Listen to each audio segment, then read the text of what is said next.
live stream is working. All right. And you see my screen with participants' names, right? Okay, wonderful. Thank you all for coming. Thank you all for joining us. Oh, Natasha, I'm sorry. You're supposed to go first.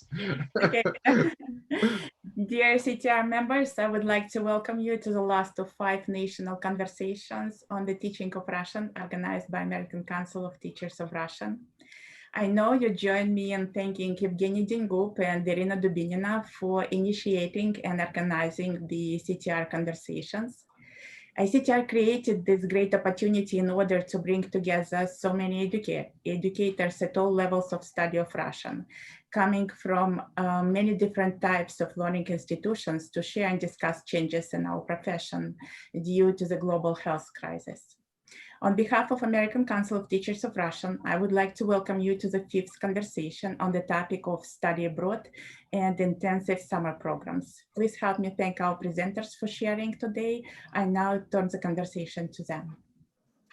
Thank you, Natasha. And I just wanted to apologize for narrowing this conversation. Initially, we thought we will discuss more topics, including professional development and support of colleagues in general, but we realized that there's so much to discuss here. So maybe we will have another conversation like this on program development in these times, the program support, because some programs are in danger in this financial crisis. So I think it's an important topic to go back to. But let me introduce our panelists. Kathryn Evans-Romaine, co-director of the Russian Flagship program at University of Wisconsin-Madison, and now the president of EdSil. Congratulations, Kathryn. Thank you. Delighted to be here. Thank you. Hettlinger, Director of Higher Education Programs and at ACTR Intensive Summer Programs. Jason Merrill, Director of the Middlebury College Kathryn Wasserman Davis School of Russian and a Professor of Russian at Michigan State University. Jeannette Owen, Director of the Critical Language Scholarship Program at ACTR. Tsikhelashvili, Director of the Middlebury School in Russia, and Irina Walsh, Co-Director of the Russian Language Institute at Bryn Mawr College. And my name is Evgeny Dengub. I teach Russian at University of Massachusetts at Amherst. So we have 3 large questions that we would like to discuss today, and each of our panelists will offer their thoughts and their perspective on each of these questions. So the first question is, what did we lose and what did we gain from the pandemic?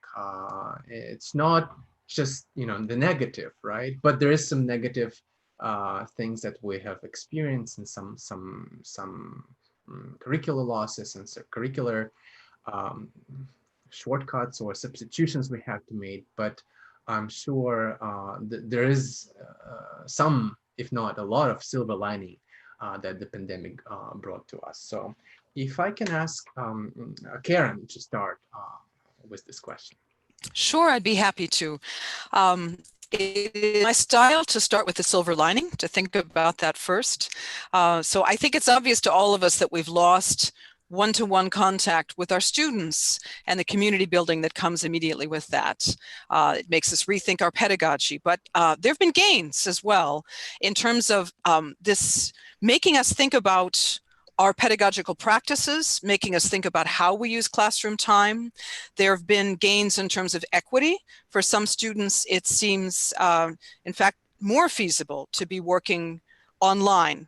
Some students who might feel uncomfortable in a classroom setting, being called on or making a presentation or working in groups, sometimes feel more comfortable in an online setting. So as with so much in life, there has been a combination. And I think the most exciting thing that comes out of this challenge is what lessons we'll be learning, the questions that we'll be looking at later. So there have been losses and gains, and it's wonderful for us to be able to focus on the gains and what we can do looking forward. Mm-hmm. Jason? So I started in terms of loss. We could start with the whole question of what our students have lost. They've lost perhaps some momentum in their study of Russian and progress toward completing majors.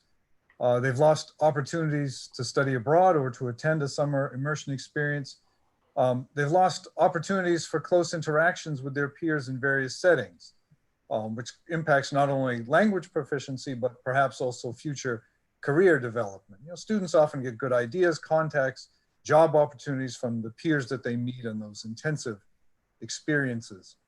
And these are often the experiences also that make students commit to a Russian major and finally decide, okay, I'm going to sign up.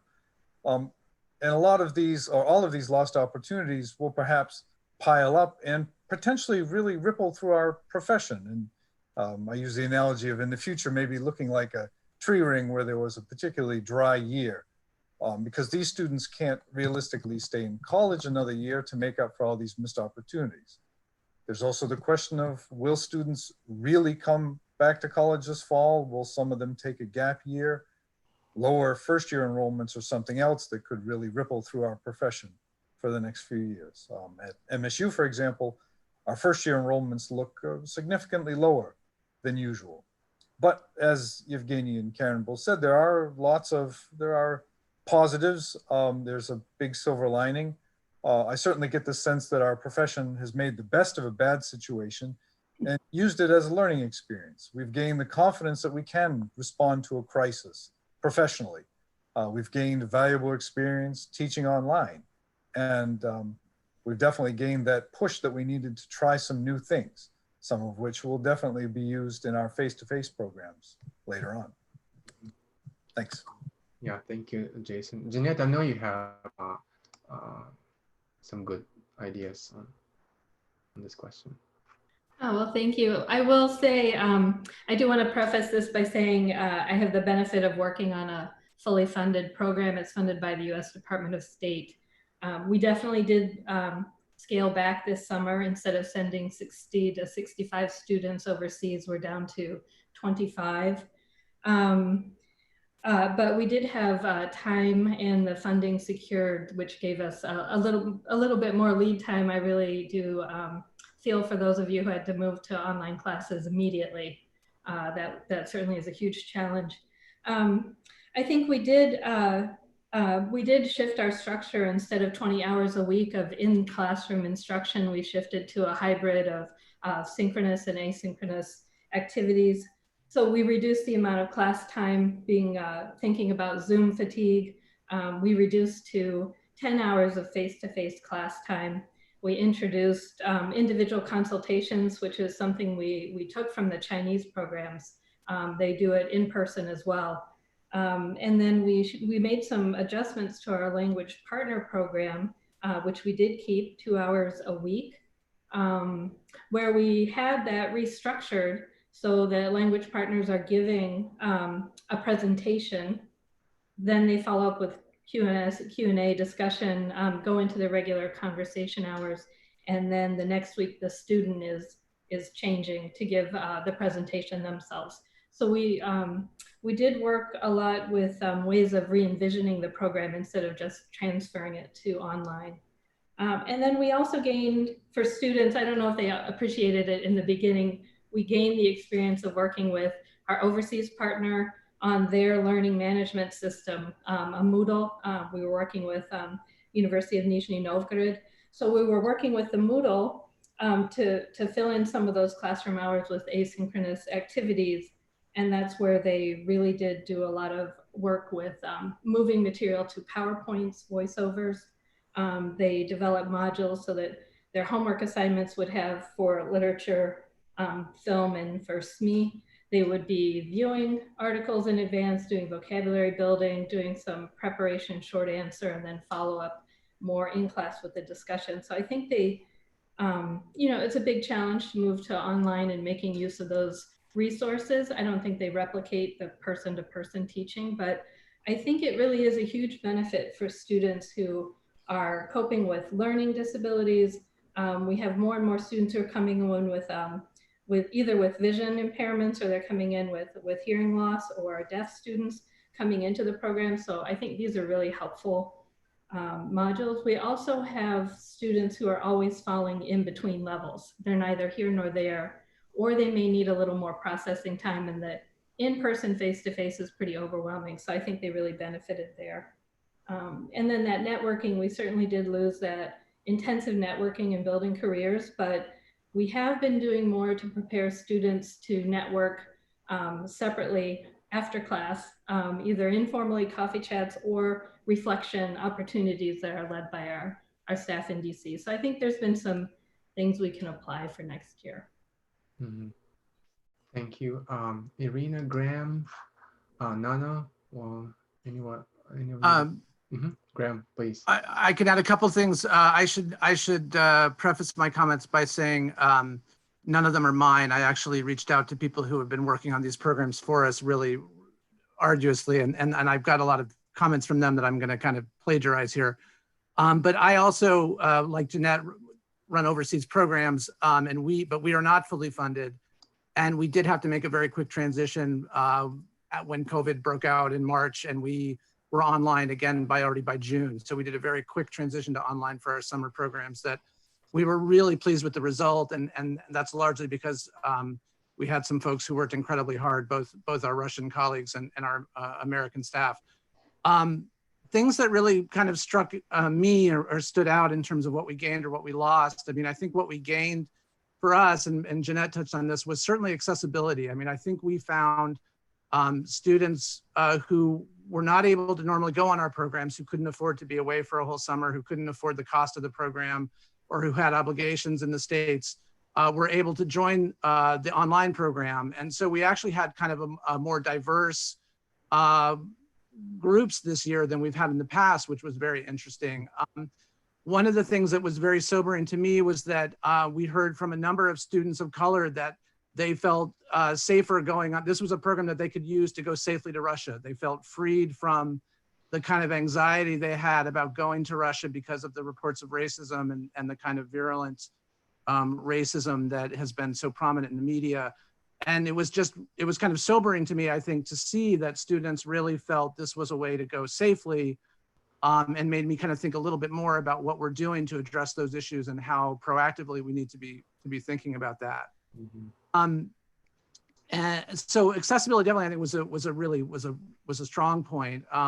And certainly, as Jason mentioned, for us too, it was a real positive experience in terms of just being forced to make this leap. I mean, introducing things like LMS systems and using Canvas or other online platforms is something we've talked about doing for a long time, but nobody ever really made us do it. And this did, obviously. And so our faculty made a big step forward, I think, and really adapted effectively.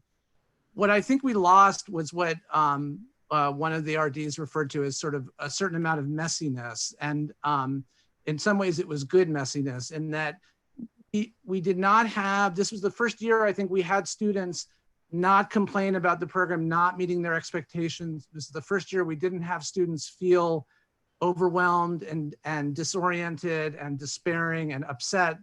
And because the program became much more manageable and clear, it became a much more sort of standard kind of course that students expect. And in that way, it was much easier to administer. It was much neater. But we didn't see, obviously, as the kind of personal growth that we see on study abroad. We did not see the kind of transformative experience that you get when people are abroad and immersed in a culture. So we had students at the end of the summer, we had many students, and I was pleased how many said they felt the program had met their expectations, but we did not hear anybody say, you know, this changed my life, which is what you might hear sometimes with these kinds of programs. So I think that kind of messiness was both, you know, in some ways nice to lose, but also losing it came with a cost. Graham, do you have any information, any data on language gains? How do they compare to face-to-face programs? I do not right now. Thanks. I just don't have that data. That's a great question. Mm-hmm. Mm-hmm. Anyone can comment on, because I'm actually curious, like how language proficiency. Language gains, actually, we've been very pleased. Like Graham, I am working from others' work. Here I'm citing the work of my colleague Anna Tumarkin, who's the director of our Russian language program. She just completed the end of summer art program ends today, and she completed the end of summer OPIs yesterday and was very pleased. All of us are quite pleased with the results. So there's no question that there are enormous losses in terms of cultural adaptation in a study abroad setting. I completely agree with you, Graham, about this, the messiness that's very productive and the growth that comes with that. But in terms of language gains, we have been delighted that the gains for the ends of our first and second year programs have been easily what we've expected, and in some ways one could consider, given the circumstances, stronger than we expected. So we're very pleased. That's great. Wonderful. And I can chime in. I mean, we are not allowed to conduct testing right now, so that was one of the things that was not funded for the summer, which is pretty unfortunate. But in talking with the feedback from the students and then also from the faculty is that they were really very impressed. Most of the students were astonished at how much they were able to gain in, and they haven't finished the program yet. It's still in progress with 2 more weeks to go. Mm-hmm. Wonderful. A Irina? couple of words. Mm-hmm. In our case, can you hear me? Yes. No, please. I think for us in particular, you know, the spring semester was very challenging, and we lost a lot. We lost connection, you know, with students. Basically, they had to go home, and we had to restructure the whole program and go online. And I think that students lost this opportunity to live the culture in the country, and of course the cultural component wasn't missing. I don't want to put it this way, but it shrinked all of a sudden. You know, we had to cancel most of the excursions. We had to cancel lots of extracurricular activities for students that we've planned. So we've learned that our plans not necessarily come true all the time. You know, many students that had plans for internships in the country or things to do like independent projects, they couldn't do it. They couldn't continue doing that. We, of course, you know, learned that, you know, we can function under pressure and with a problem with the time zone differences, and our faculty sacrificed their personal time. You know, some of the professors had to basically teach classes around midnight here in Russia in order to, you know, continue and finish the classes they've studied with the students. And so that was very challenging. And but we were able to do that. We learned a lot about software, online software, and we also learned how fragile we are in terms of, and not we are, but you know, all the software and how dependent we are on the internet connections. And that was also challenging for many students that returned back home and didn't have a stable internet connection, and they couldn't afford it, or they just had to self-isolate and stay at a random house with no connection. So it was very challenging time. So we've lost a lot in this way. But we also learned that we can still speak with students, discuss different subjects, different topics, and we started analyzing the differences of online teaching and offline teaching. And at Middlebury, as you probably, some of you may know, that we've organized the online conference actually in the end of May that was devoted to this issue. You know, what we've learned from online teaching. Was it good? Was it bad? And we also learned that intercultural difference exists even if we use the same software online. So that was, there are many topics that we now can think of and start conversation with our colleagues and improve. We can start improving our programs, of course. We're thinking, on one hand, this situation kind of put us closer with our colleagues at Middlebury in Vermont and Monterey. And we're talking about collaborative courses, maybe using Russian students that learn Russian as a foreign language and need some practice, and they're ready to devote that time to become tutors for students in the United States who need this practice. And we're kind of starting this Conversation Partners program. We're also thinking about doing some extracurricular activities online. Hopefully we can implement some of it in the fall. And I'm actually very interested to know how it will work. Like, for example, cooking classes online. So to do it here and there. So we'll see if it works. But so there are some ideas, some creative ideas that people start offering, and hopefully that, we'll be able to use them. We still hope that we will be back normal in the spring, next spring. But unfortunately, in the fall semester, Middlebury has canceled all the study abroad programs. And no, so let's wait to talk about the future until we get to a next question. Okay. But thank you. Yeah, sorry to hear that you have to cancel fall semester. Irina, do you have anything to say on the first question, Sure. gains and losses? Of course. So going off of what Nana just said about the spring semester, in some sense, having the experience in the spring really helped us, because both students and us, we did know what to expect for the summer semester, and also we knew what aspects of the program needed our most attention. But what I see gains are both for learning and for teaching. Even though students lost their summer jobs and summer internships and their travel plans got canceled, they had something productive to do during the summer by going to intensive language programs. And it really helped all the parties involved that we had this spring preparation. Another thing that I wanted to point out in terms of learners' gains, they're not just language gains. At the end of our program, we had an anonymous survey where we asked our students about the strategies that they acquired in the 8 weeks in the summer programs.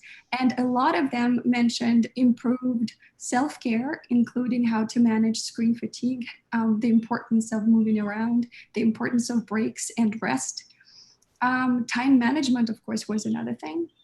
Also knowing themselves, knowing when do I learn better? When do I need to stop? Those things. And also communication skills, because they had to figure it out with members of their households, how to share the network, and among other things.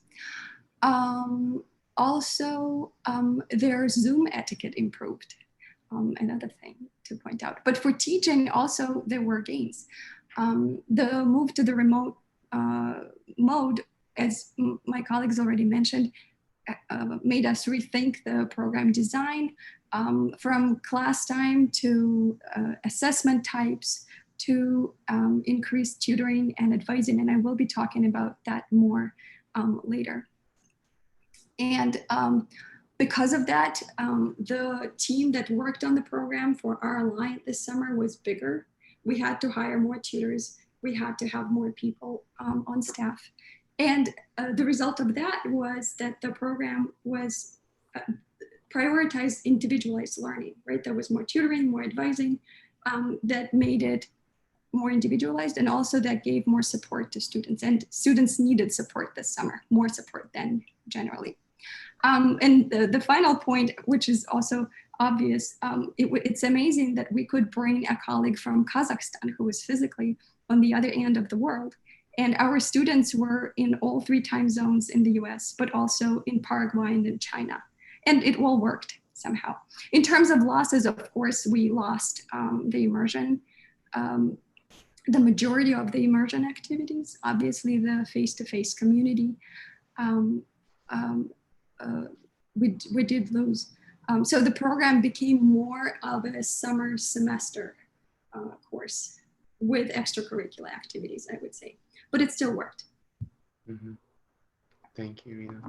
Okay, our next question is on the lessons, and I know each of the participants somehow touched upon this, the lessons from the pandemic. But if you were to do this again, what would you do this differently, or when you have to do this again, what would you do differently? What is effective in doing these programs online, and what doesn't work, and how will this experience impact your programs when the pandemic slows down and is over eventually? So can we start with programs in Russia? So Jeannette and Graham, could you and Nana, could you start here, and then we'll talk about the domestic programs here in the States. Sure, I'll go ahead and hop in first. I think one thing that we had talked about at our colleagues here at American Councils, or ACTR, before we started, we had heard how much we needed to prepare students for working online. So we ran dress rehearsals before we actually started using the learning management systems, and we did training on them. We ran dress rehearsals for the Zoom sessions, both with students and then with our colleagues overseas before we put the students and the teachers together.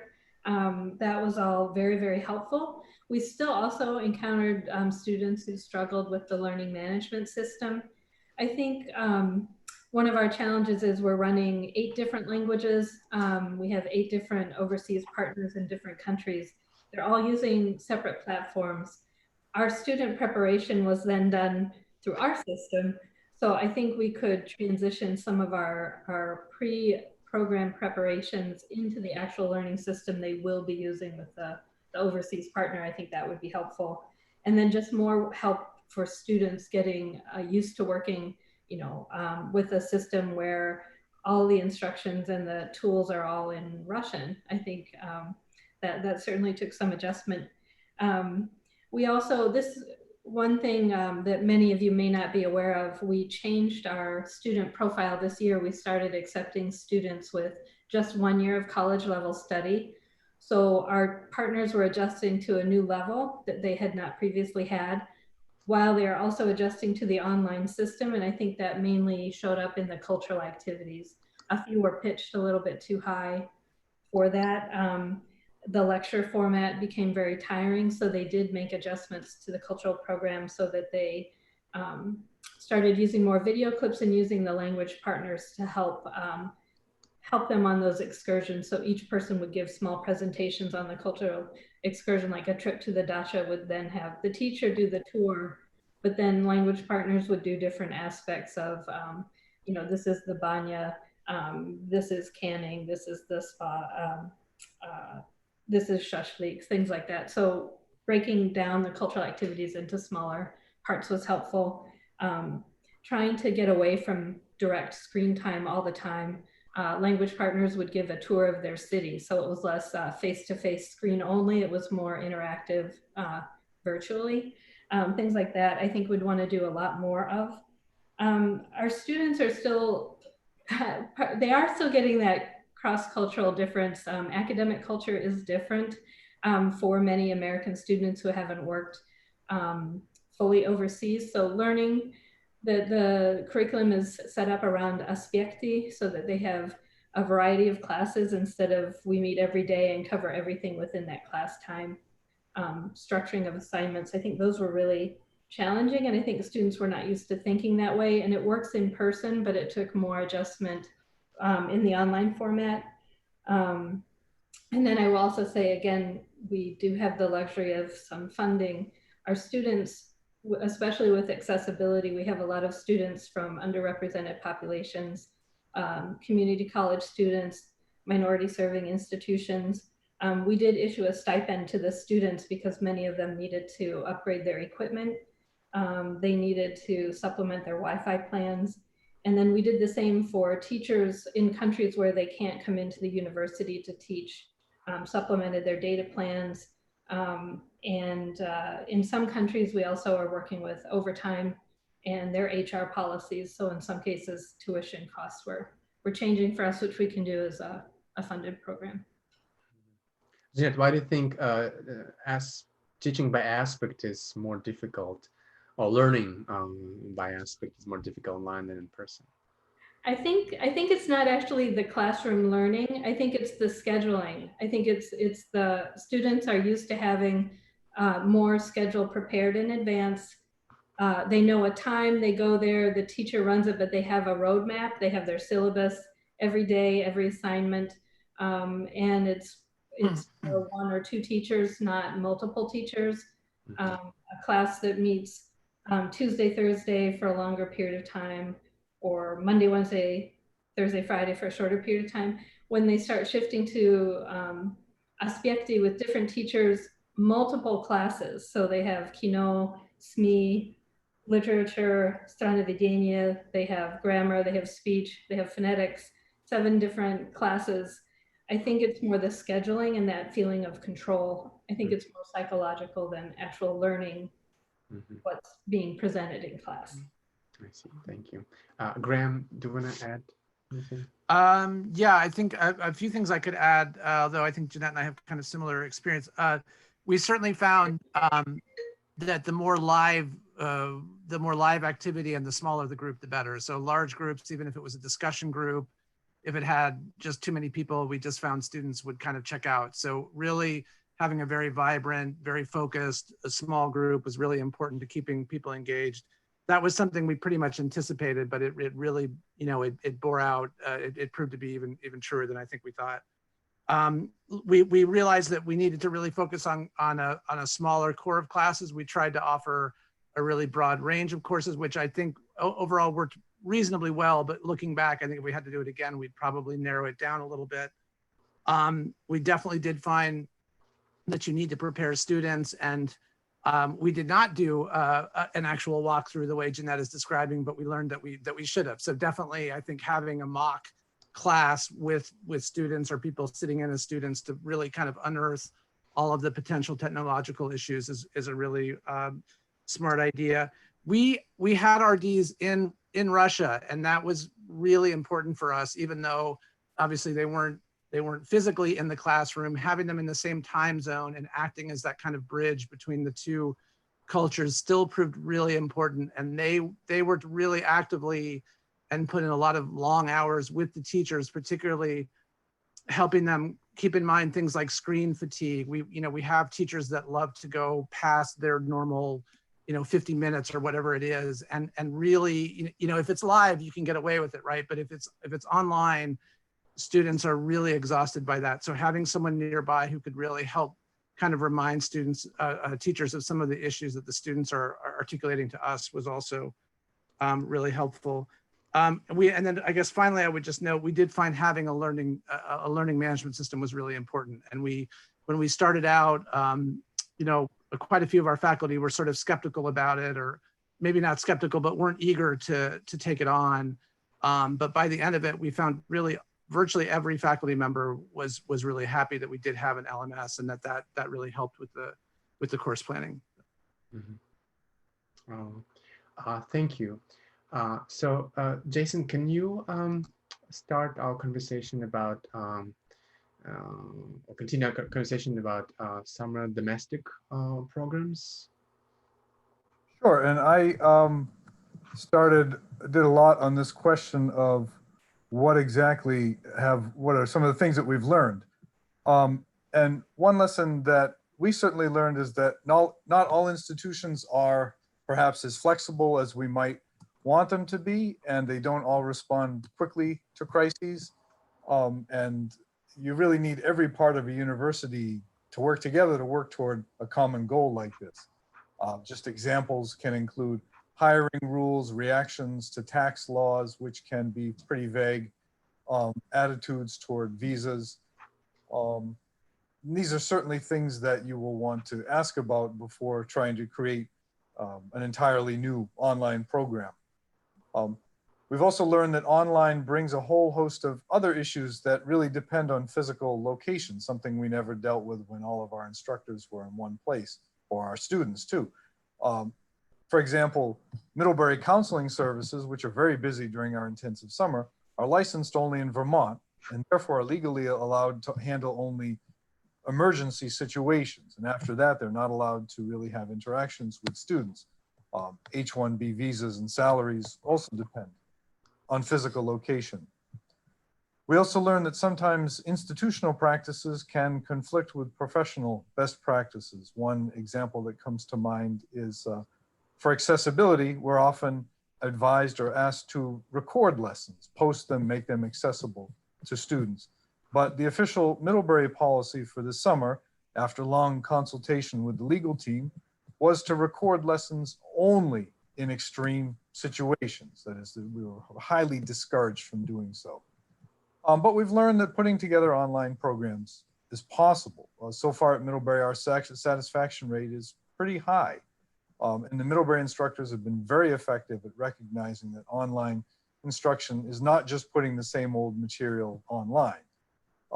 And as Jeannette and Graham have already pointed out, there are lots of challenges. There's time zones, there's how much time students are spending at the screen. How do we create a cultural program? How can we make opportunities for student discussion and an attempt to create this sense of community that we get in an intensive experience? How do we account for the fact that students have other things going on at the same time when we're teaching online? And likely start speaking English the minute they turn off Zoom. This summer, for example, I believe we were pretty successful at creating a good cultural program, but out of over 100 students that we had enrolled, there were maybe 4, 5, 6 who attend more than one event a week. I go to almost everything and really see the same 4 names over and over again. Accessibility has been talked about a lot. We've certainly learned that this is a key aspect of working online and that we really need to think hard about the possibilities for using the internet to bring educational programs to those who cannot make it to us. People who are working, people who can't come for health reasons, other underserved communities. There's a lot of groups like that out there. And the attitude at Middlebury seems to be that things will never go back exactly to the way they were in 2019. Because this summer has shown us that online instruction has a certain flexibility and can reach certain groups of students and guests in a way that face-to-face instruction cannot. And I'm certainly not talking about replacing any of our current immersion programs, but there certainly will be strategic ways that we can perhaps either expand them or use online complements or online components to complement what we're doing now. And at Middlebury, I really expect that we will have serious discussions this fall about exactly that. What worked, what should we be taking from the lessons that we've learned? And discussions like the one we're having right now are, of course, a good step toward doing that. Thank you, Jason. Irina, what would you do differently? What will you do differently next time you run this program? Microphone. Yep. We learned a lot about what works well. Right now I can think about 2 smaller things that we will be doing differently. First, we should take advantage of the opportunity to bring people from all over the world, which means that we could bring more specialists. For instance, we could have a phonetics class, not with a student in a high level of Russian or a native speaker that is in the tri-college, but we could bring a phoneticist to run those things. And another thing that definitely is not always possible, but would be great to do, is what Graham pointed out, and that is making sure that the classes are small, because there is a difference between a class with 7 students in it and a class with 11 students in it. Karen, do you have anything to add? With regard to what we would be doing differently, to be honest, our discussions here at UW-Madison have been focused more on what lessons we've learned.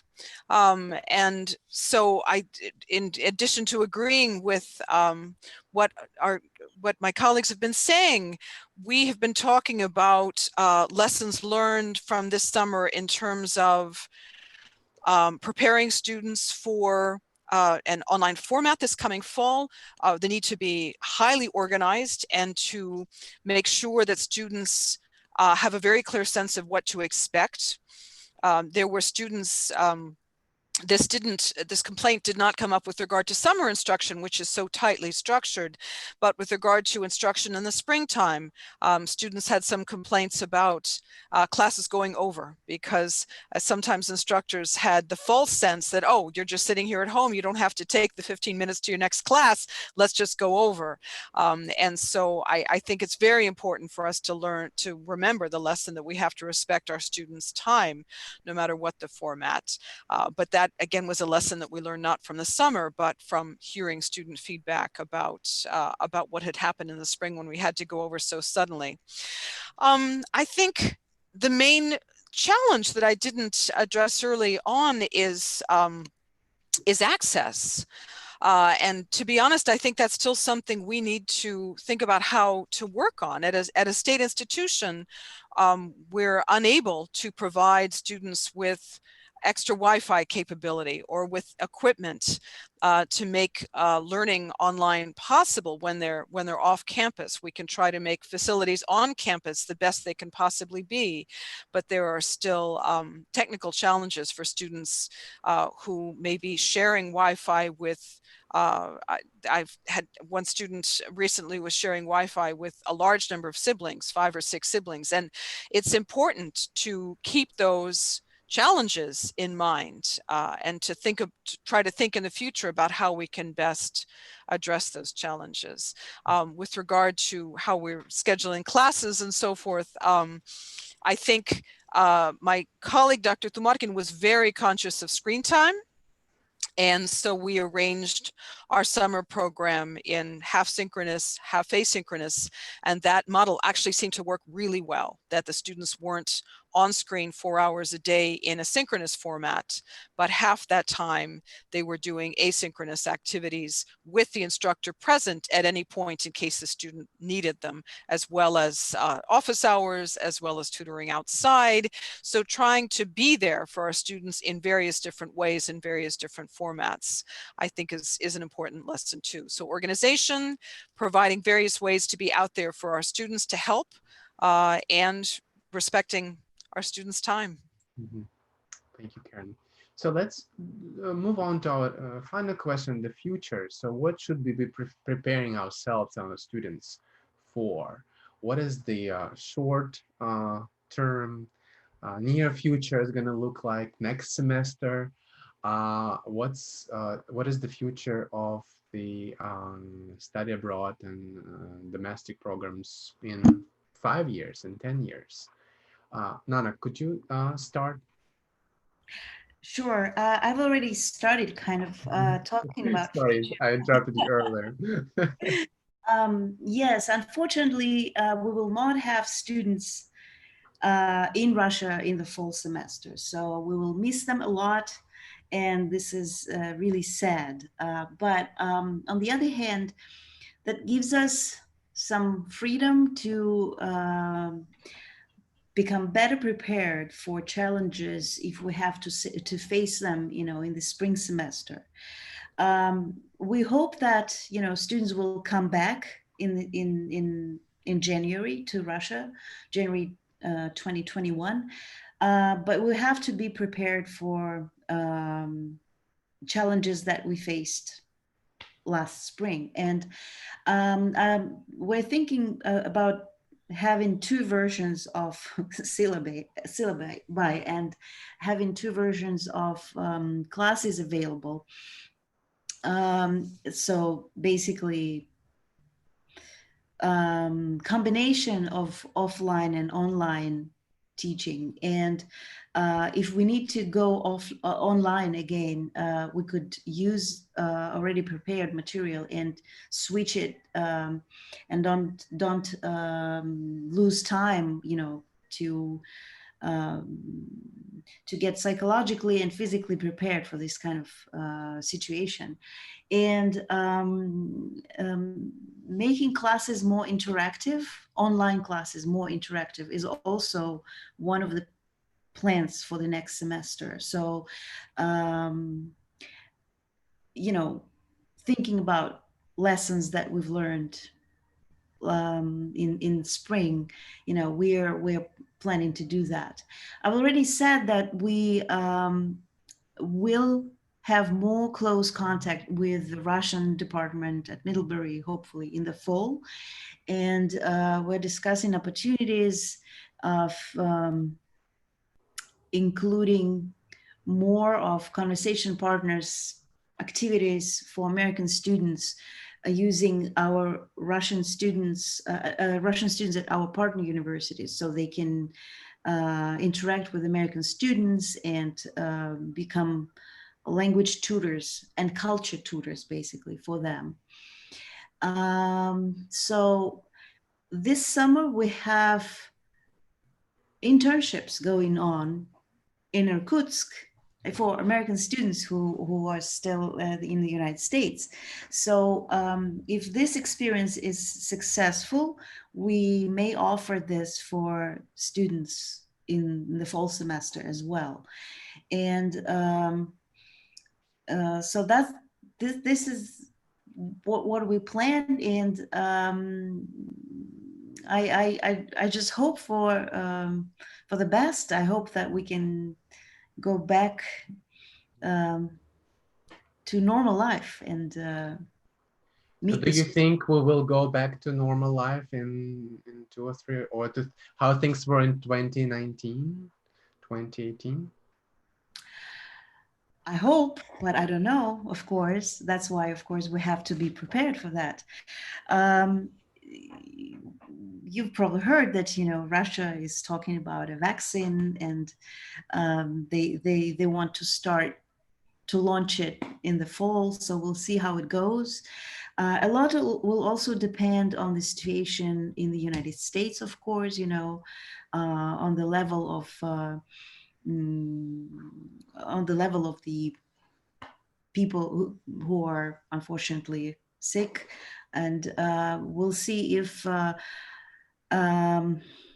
airplanes will start going back and forth again. So there are a lot of factors that are objective factors that we depend on. So we don't know, but we can still plan and hope for that.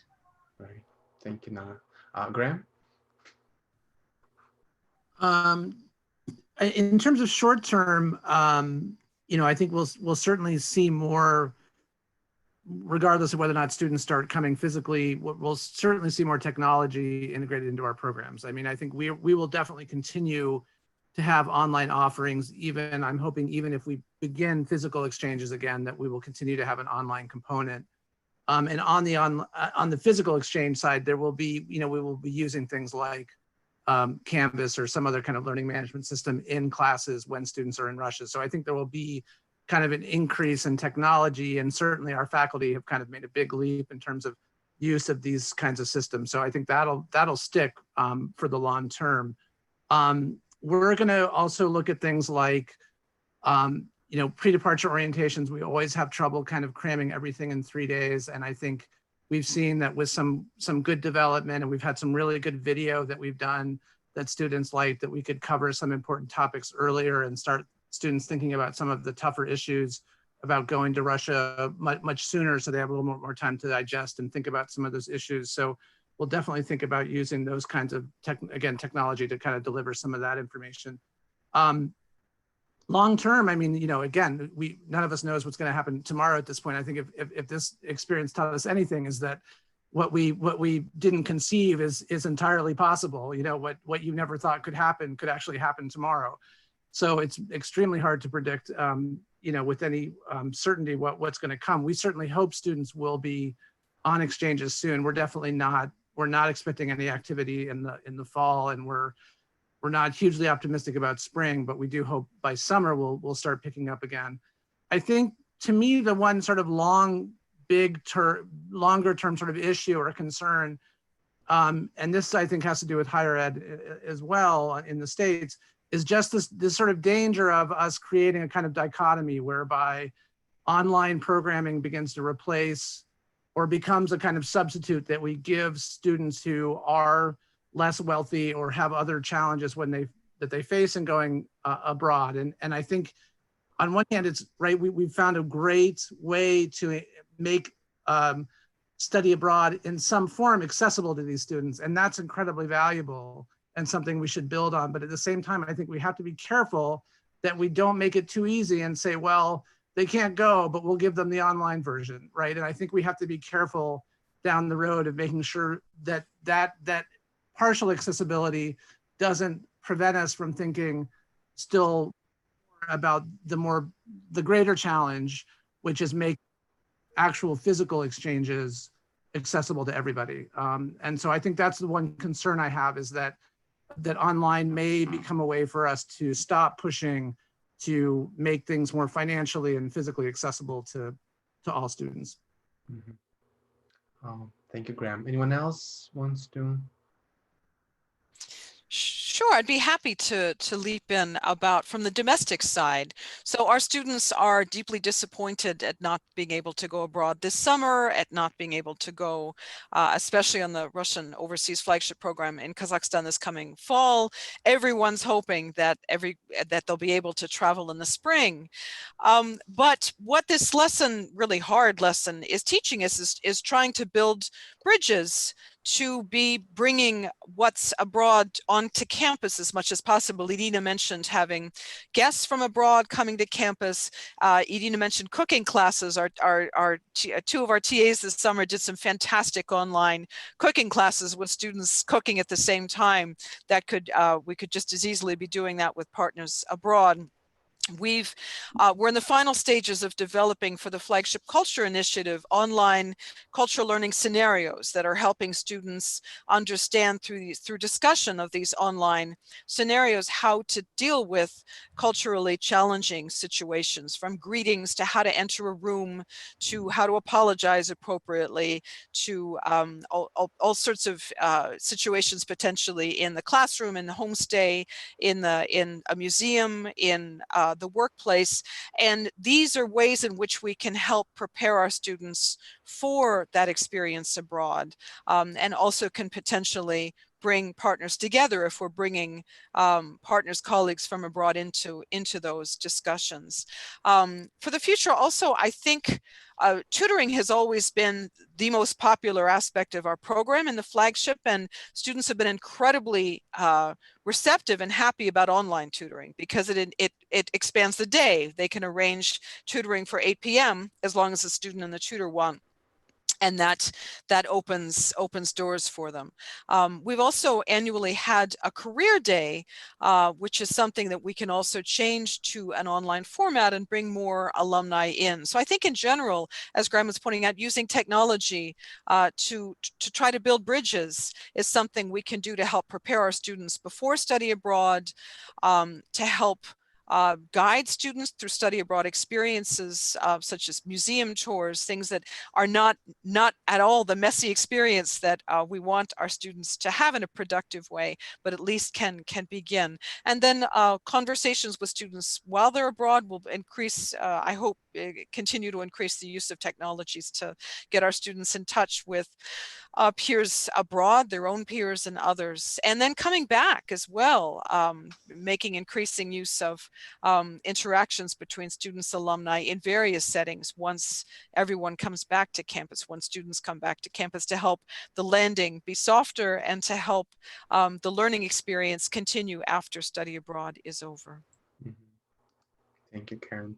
Irina, do you want to add anything to? Sure. Well, if we're answering the question of if we're going back to normal, to what we had in 2019, probably not, but we will have the new normal, and that new normal will probably be changing a lot more than we're used to now, and we will adapt. We'll have to adapt. The technology is developing. We are developing support systems for students. We're making connections with more partners, with more specialists, with more groups of people, and giving access to students to more opportunities through the screen. And I think this will be happening a lot more than it has been, and that we know how to do well now. Mm-hmm. Yeah. Also, I wanted to say that if we have to choose next summer between having a face-to-face program with the physical distance between students with wearing masks and the remote format that we tried this summer, I think we will go with the remote format because this is more effective, I think. Mm-hmm. Thank you. Jason? Yeah, and I have a little bit about study abroad and a little bit about the intensive summer programs as well, because at Michigan State, I run a small study abroad program as well. And so for this year, I have 14 students who missed their study abroad experience in May and June. And it's not only spending valuable time in Russia exposed to Russia and all that comes with study abroad, but on a practical note, it's also valuable credits toward a Russian degree that will otherwise be hard to make up, because we have, although our university is very, very large, our program is very, very small. And I imagine, like a lot of other small programs, we just don't offer a lot of courses, and completing our Russian major without time in Russia is possible, but not easy, especially for those students who don't spend all 4 years in our program. And as we know, lots of students come to Russian late. And we don't have the resources to offer additional courses to make up for these lost study abroad credits, but we need to come up with some way of getting these students through the program. And has already been asked, will we even have study abroad in 2021? And if we do, how do small programs like ours accommodate the backed up demand? I can't just take 30 students, I'll never find the homestays, and logistically, it won't work. At Middlebury, I think one of the things that this will lead to talk of will be about the language pledge. There are a couple of voices in the Middlebury environment that are always asking about the language pledge. They're questioning the pledge, questioning its effectiveness and its ability to work well for all types of learners. And I think online programs with some sort of modified pledge, they might see as the answer to some of these concerns. And I think accessibility might be one of those concerns. Certainly any planning that we do has to involve a very robust plan B, because it's very possible that we'll be back to fully online teaching at some point this fall. I think a lot of you are teaching that way from the very, very beginning. In fact, we're bringing our daughter to school in 2 weeks, and we're sort of taking bets about when she'll be back. And looking into the future, as several people have asked, will things be 100% by 2021? Even if so, it's doubtful that we'll go back to the same exact model. And this is an experience that certainly should also resonate throughout graduate programs and the preparation of future teachers. I think a lot more emphasis on teaching with technology and planning for incidents like this may come up as well.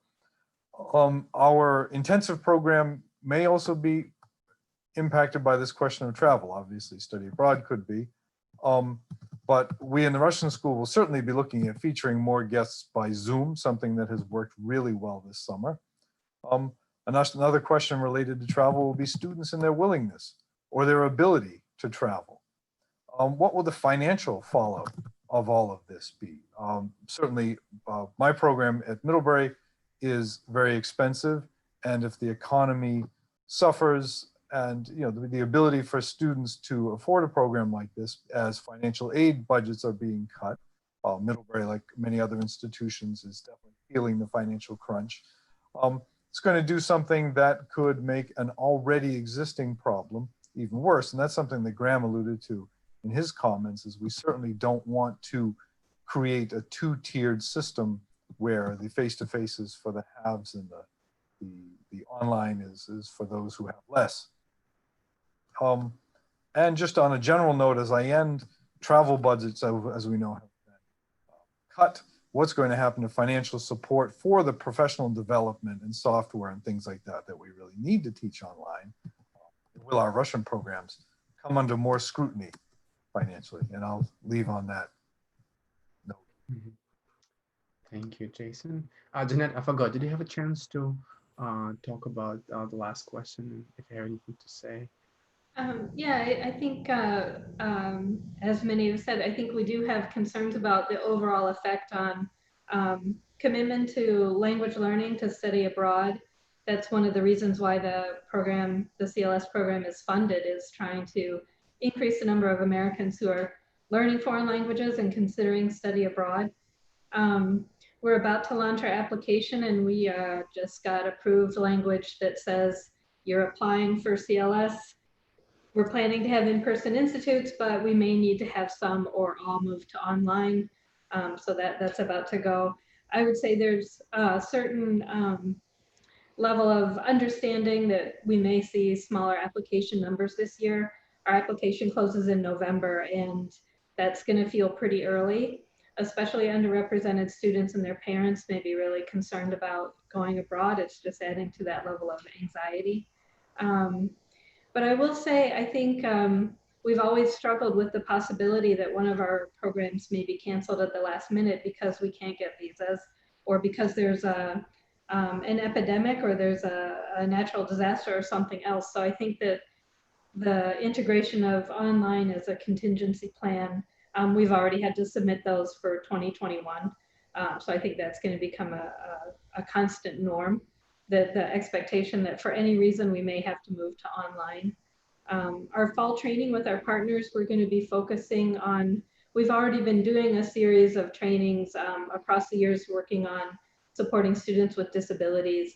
I think now we're really able to start talking about universal design. That's easy to say, hard to do, but I think that we can integrate more of that into our work with partners. And maybe a little less anxiety than we sometimes see about supporting students.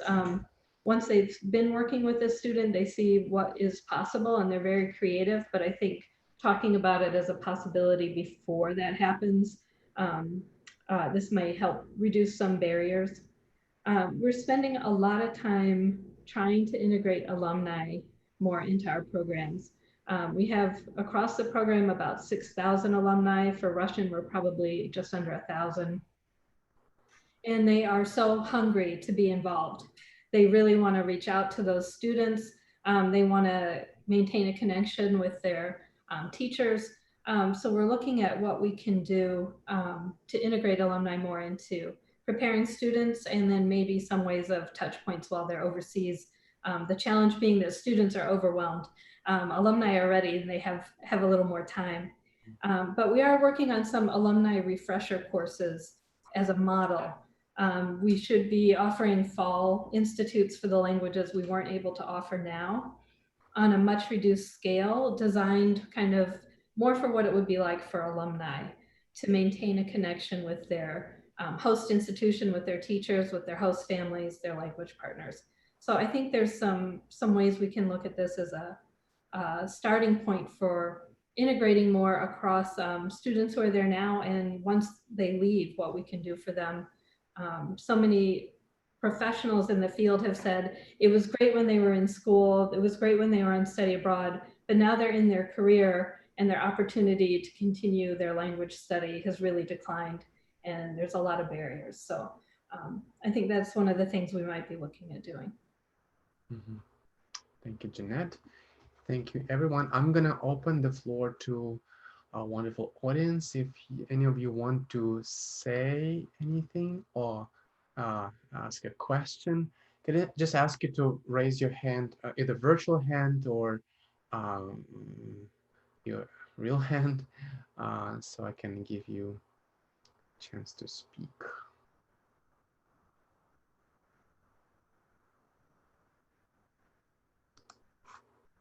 Nobody? Well, I have a question. Please, Richard.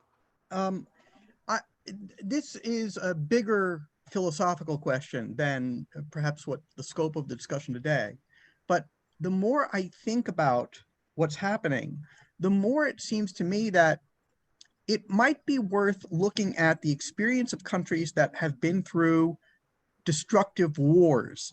So what did the Soviet Union do for education when it was occupied between 1941 and 1943 or 1944? People didn't go to school normally. Perhaps as a national policy, and this goes way beyond teaching Russian, we should declare these 9 months an educational loss and add 9 months to everybody's education after it's all over and after the vaccine is out.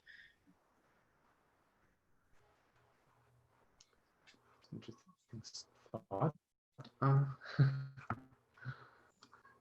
Okay, Lee. It's an interesting time because I think there have definitely been some losses, but I will say for my students at a high school level, there have been significant gains in their world getting larger. We did a good number of cultural programming in the spring. One was Kira Di Mattia's singing and phonetics thing that had students and faculty ultimately from all over the world. And my students were really inspired by just seeing people who are studying Russian other places and people teaching and hearing them interact. And I think that we really have the opportunity, everyone's so used to being on Zoom now. These sort of gatherings weren't happening,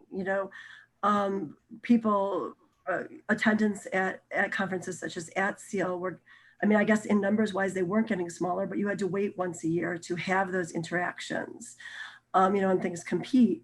And so I think there is a real opportunity to bring the field together through these sorts of conversations. And I would love to see us think in terms of students and how we bring students together across natural divides. I think we have a real opportunity right now to think in terms of pipelining. As someone who teaches at the high school level, I'm often trying to encourage my students to go to programs where they can start at the intermediate, mid-level or higher and actually go through, raised from there. Ultimately flagship programs are the programs to send them to because they're set up to do this. And it's hard for me to talk students and parents into those options for many reasons. And so there's great opportunities, I think, on the college side to do more pipelining right now. And for students to be able to talk to students, for example, set things up with students at flagship programs to talk about what that program is. Student to student interaction really resonates with students. And ultimately I can talk till I'm, blue in the face, but having the opportunity for parents to be also on info sessions, for example. It's the parents that you have to convince when you're trying to send a kid to a certain school. They have certain ideas about where their very highly successful high school students should go. And sometimes that's not a state university. So there's all kinds of obstacles.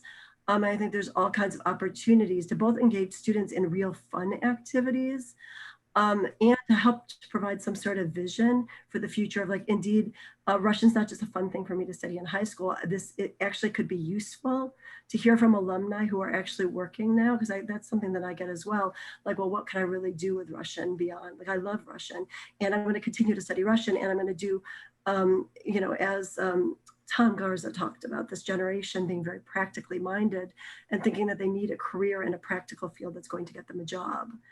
And not seeing Russian as a connection. So often I have students who are I would love to continue my Russian and I'm going to do something in a career that's practical. So getting, alumni who are actually doing things in the field and providing those sorts of opportunities that we at the high school level could, or even college students, students that you have in your first and second year classes across, so that they can actually see that I can continue with Russian and it can lead somewhere. I think we have great opportunities to maybe bolster enrollment and to create a pipeline in a way that we haven't figured out how to do before. Mm-hmm. Thank you, Lee. Kira? Hey, to Lee's point about students in particular, I teach at a high school. I don't teach Russian right now in that high school, but that high school, some of the teachers are involved in an anti-racist group that's a grassroots group, and they've also invited some high school students to join them. And that student-teacher collaboration is something I'm really excited about going forward. Another thing that I did this summer was to offer a master class where students were taught and teachers observed, and then after each class we could talk about what went well and what could be tweaked. And sort of to that point, it might be interesting to invite at some point some students into these conversations to ask them, so what was your experience, this summer, and what was the setup and things like that. Just an idea, student-teacher collaboration. Wonderful. Everybody else had a question, concern, idea?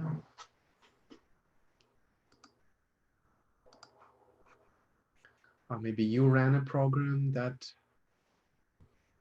went well or didn't this summer that you want to share.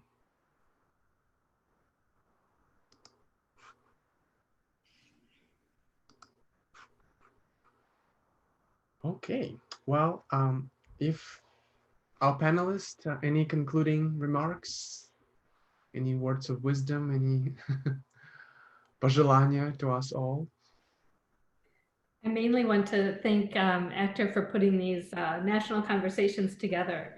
I think it's really helpful, and I am always impressed working with the Russian field, how committed everyone is, how much professionalism, how much dedication is out there. So thank you, and thank you, Evgeny, for moderating. Yeah, thank you very much. It was great.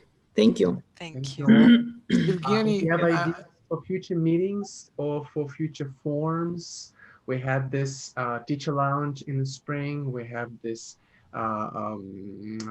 conversations now in summer. If you have ideas for further ways we can support you, please let us know. Send me and Natasha or any of these ACTR board members email with your ideas. Thank you very much, colleagues. Thank you. Thank you all Have a very great much. day. Let's keep building bridges. Yes.